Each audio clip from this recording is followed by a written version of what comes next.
Your daily reminder. T-Rex was an absolute unit. You all know the T-Rex from Hollywood, right? Bloodthirsty monsters. Well, that was not true. T-Rex was not a bloodthirsty monster.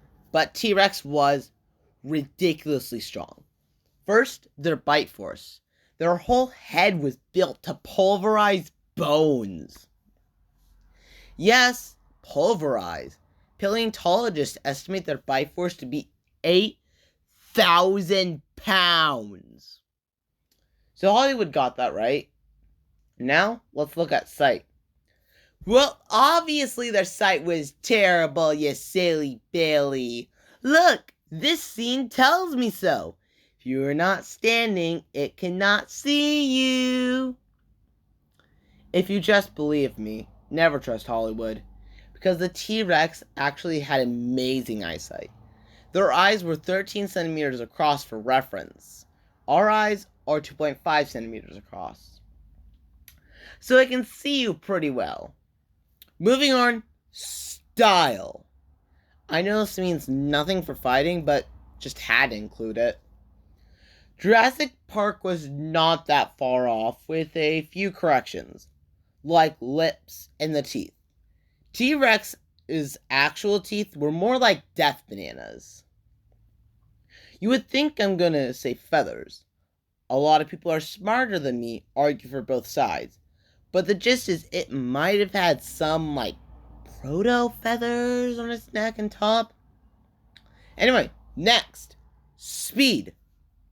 So, T-Rex could theoretically run 48 kilometers an hour, because that is how fast the ostrich can run, and their feet are almost identical. But if T-Rex is running like that, well, it is dead. The bigger they are, the harder they fall. So they would more realistically max out at a little bit faster than a human. But when it's running, it can fix its head on something like birds of prey. So, yeah, hiding will not help you. You will die. So, how tough was T-Rex? Well, look. This T-Rex survived with a while with its brain exposed. That sounds insane. And it is. So now you may be asking yourself, well, what did that to it? Well, other T-Rexes. T-Rex was an apex predator, so it had no predators but itself. Now, some scientists think T-Rex lived in groups because of a few things. First, a different tyrannosaur was found with a bunch of other tyrannosaurs, so that might have carried over to T-Rex. Second, most T-Rex heads have injuries that only other T-Rexes could have caused. Also, using a T-Rex skull and rock, they scanned it, and T-Rexes, their social part was developed so that it was used frequently. But I don't believe this. Here's why. What would a T-Rex need for hunting? They are strong enough to pull a Triceratops' head off. What do they need others for? Yes, they can't kill sauropods, but they can kill, everything else.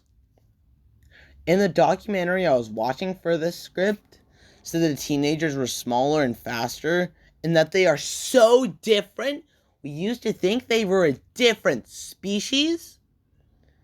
But no, most T-Rex juvenile fossils are actually Nanotyrannus. So some of the information there might have been out of date. Same with the scan of the brain and skull, was small. So I think it might have been another Nanotyrannus. And with the fossils, we only have 25 good, almost full fossils of T-Rex. Maybe less, because some of those might have been Nanotyrannus. After that, let's just say some fun facts. T-Rex lived in North America, and because statistically most of you live in North America, you would probably have gotten the chance to run away from this 7-ton monster. Well, it is probably thinking, why does this mouse think I would want to eat it? Also, the most complete T-Rex fossil is named Tristan, spelled Tristan. Do with that as you will. And now I'm going to try this out. If you want to give me dopamine for like 2 seconds, subscribe and like the video! Or don't.